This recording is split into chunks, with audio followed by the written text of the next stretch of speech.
compose myself. But Just I've got my about, words back. just about. Shane O'Reilly, thank you so much for joining us.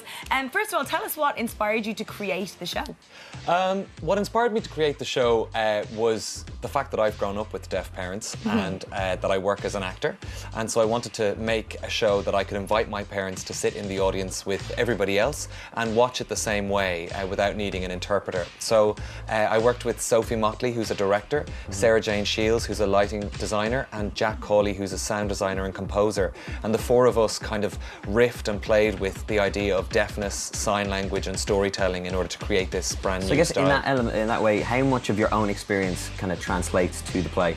An enormous amount. Firstly, there's a couple of my mum and dad's stories in the show. Are they happy about that? Yeah, well, initially there was a bit of a debate, but I won.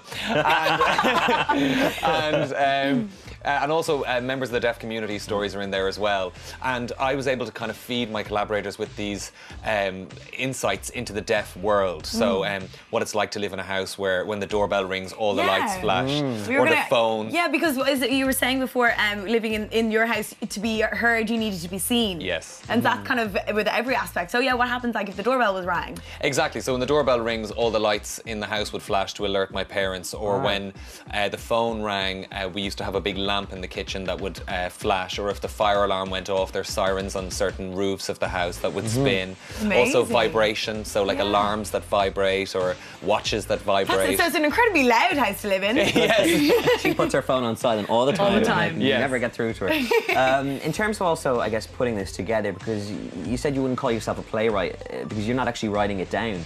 So how does the creation all come about?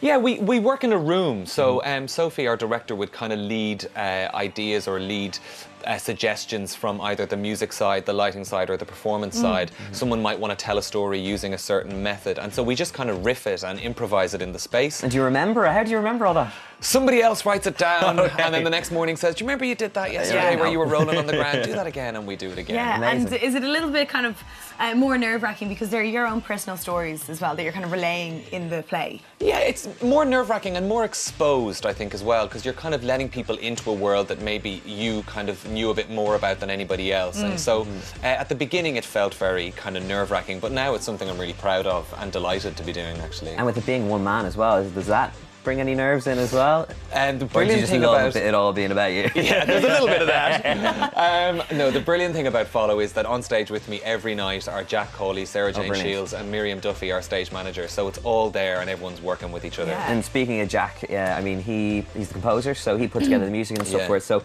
how did he go about doing that?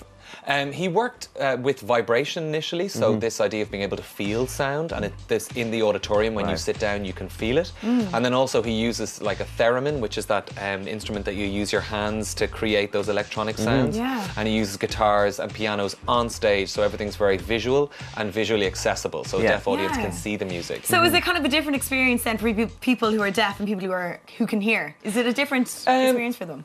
Yes, I mean it's different in that the deaf people will know more about certain elements of the show, and a hearing person might say, "Wow, I didn't know there was such thing as a sign name, which is a deaf nickname." And so they'll learn all about it. Exactly, there you go. So you two should come and see it. And then there's moments where a deaf person, I guess, will see perhaps a hearing perspective on something or a hard of hearing perspective. So the power or the insight fluctuates throughout the show in this kind of hybrid environment. So if we do want to see it, where do we go see it? You can come and see it at the Abbey Theatre. It's on the Peacock for the rest of the week, and we've 2 shows on Saturday, and it's on at 8 p.m. each night. Brilliant. Thank you so much for coming in. So and guys, much, make sure you get down and see Follow in the Abbey Theatre on the Peacock stage until the 6th of December.